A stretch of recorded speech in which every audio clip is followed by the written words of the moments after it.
But 2 days after I got my driver's license, I got a car. A 1986 Ford Mustang. Red with shiny rims. And that's the best thing I can say about that car. That it was free and the rims looked beautiful, man. The sun just hit them and it was a sparkly. Oh, I just love the fact that I had a car. Since we're talking about the car, I'll tell you about a month later there was a fire in the engine. There's a funny story about, I'm not going to go into about getting it fixed. My friend KJ back there can understand what I'm talking about. When you call up the place one day and they say, I'm calling about my Mustang to see if it's fixed. How's it going? They go, oh, the red one? Yes, the red one. And he says, oh, we're moving it around in the garage today. And I'm like, all right, cool, excellent. I call him back the next day. I'm calling about my Mustang. Michael Kelly, I'm calling about the Mustang. They go, oh, the red one? How many Mustangs do you have? And they said, oh, we ain't got to it yet. But you just moved it. Okay, I'll call you back. 6 weeks, I hear we're moving it around. I think they just got fun that had plate tag with rotate the cars in the parking lot, because I call them and they move it into the garage or they're moving it somewhere else. The next day, oh, we ain't got to it yet. 6 weeks of hearing the phrase, we ain't got to it yet. I'm like, is that your motto for what you work for the garage? We ain't got to it yet. Anyway. But it's amazing how God works. Because I'm sitting there trying to figure out how I'm going to pay for this. I worked the grill at North Greenville. It's fast food. It's paid my way through college. It's okay. I can accept that. At least I'm doing something I love. And I hear, and I'm freaking out, concerned, distressed. What's going to happen? I need my car because I'm about to graduate. My mom got married to a man with 2 kids, and she moved out of the house I was planning to live in. She's got rid of it. So my life is at a point where I've got to do something. And a friend of mine comes up to me I hadn't seen in 2 years. And he looks at me, and I tell him my story of woe, it's me, my car's in the shop, I can't afford it, I'm going to do it, what am I going to do? Maybe not that bad, because I've learned to accept some things by then. He comes back to me and he says, here, I've been saving some money to buy a new computer. And God told me to take $200 out of the bank today. And if I give you this money, will you A, go get drunk with it? Or B, will it fix your car? And for a split second there, I thought, getting drunk sounds about fun right about now. But I said no, since I had already told God I was never going to drink a day in my life. I said, it'll fix my car. Out of nowhere. Didn't plan that to happen. God did. When I graduated college, still seminary, not a blip on the radar. I bounced around from one job after another working warehouse work. I have been unemployed twice. One time I've been unemployed and I had to make decisions of whether I was going to pay my car insurance or pay my rent. Horrible economic problems. This economy has been horrible stuck for many, many years.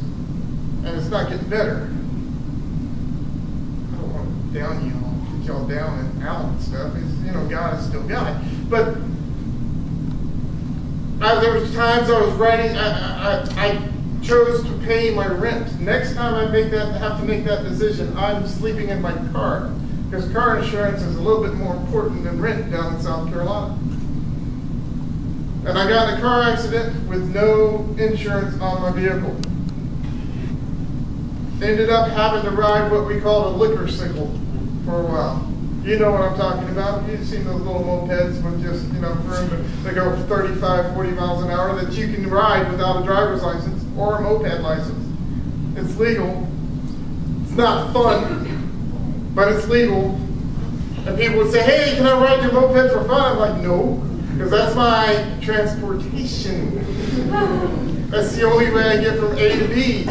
And I wouldn't let them drive it, because when I went to buy it, I saw another one that was brought back in the shop for repair, where a friend of the person who owned it borrowed it, and they so nicely hit a tree at full speed. You know, if you hit a tree at 45 miles an hour, it does some nasty things to the bike. So I kept that vision in my head when somebody asked, "Hey, can I ride your moped?" No. It wasn't fun, but it was there. Worked it, but God continued to supply for me. He provided me a friend that needed a roommate. He provided me a job at a lovely company called Sherwin-Williams, selling paint for a living. I hate paint. But God provided that for me. He provided me a friend who needed a roommate, and he was in bad problems. And then we found this guy who had a house that had 2 rooms for rent. And it was just at the right price I could afford. Step by step, God provided.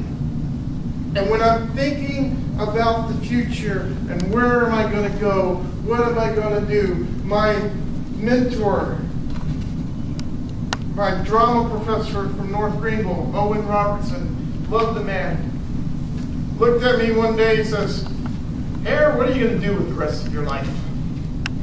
I said, "Owen, that's a good question. I have no idea. Then why don't you go to seminary? Why don't you become a preacher or something?" I started looking into seminaries. Now where to go, right? There's the Big Six. You know the Big Six and Big Six seminaries in Southern Baptist Convention. You got New Orleans, Southeastern, Southern, Southwestern, Golden Gate, Midwestern. And I started looking at those. Those are the only ones I knew. My goddaughter's mother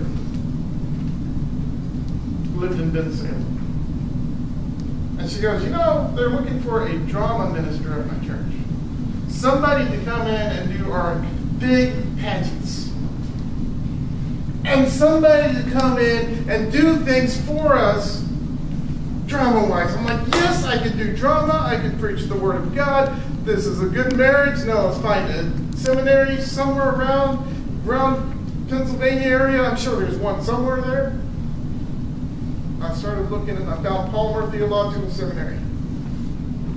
I said, sure, I'll sign up. I'll go there. I'll put my money to, they'll figure out what I need to do.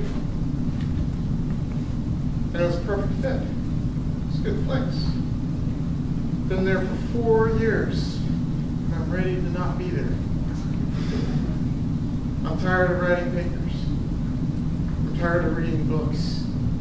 I want to read like the Lord of the Rings trilogy again. It's fun.